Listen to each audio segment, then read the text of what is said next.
পাহাড়ি রাস্তার পাশ ধরে যাচ্ছি ছোট যানবাহনে করে। এই রাস্তাটারই ওপারে আছে ইন্ডিয়ার সীমান্ত। একেবারে সীমান্ত ঘিরেই পার্শ্ববর্তী রাস্তা থেকে যাচ্ছি অনেক দূরে। জায়গাটা অনেক সুন্দর।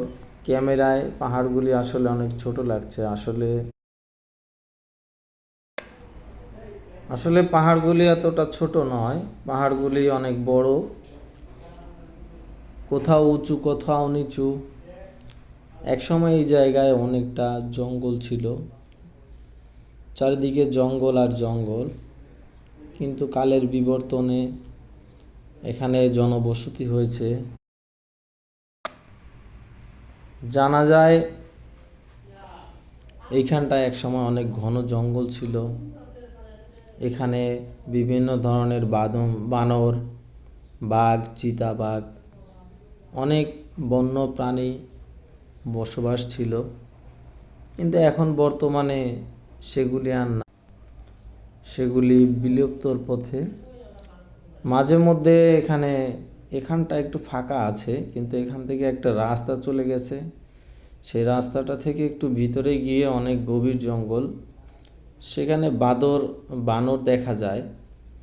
ছাড়াও বন্য পাখি অনেক সময় অনেকে শিকার করে খায়, বন মুরগ, বন মুরগি, এই ধরনের প্রাণী এখানে পাওয়া যায়।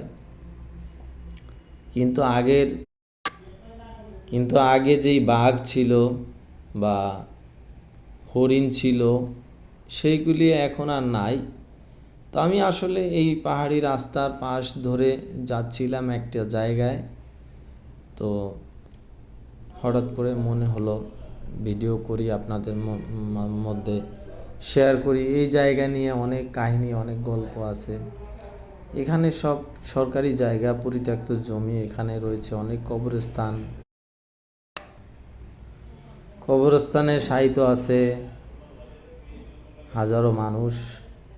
একটা সময় আমাদেরও এখানে চলে যেতে হবে। এই যে রাস্তাটা, এই রাস্তাটা থেকে অনেক ভিতরে অরণ্য, জঙ্গল। এই জঙ্গলের ভিতরে রয়েছে অনেক কিছু। এখানে থেকেও একটা রাস্তা গেছে, এইখান থেকে আসলে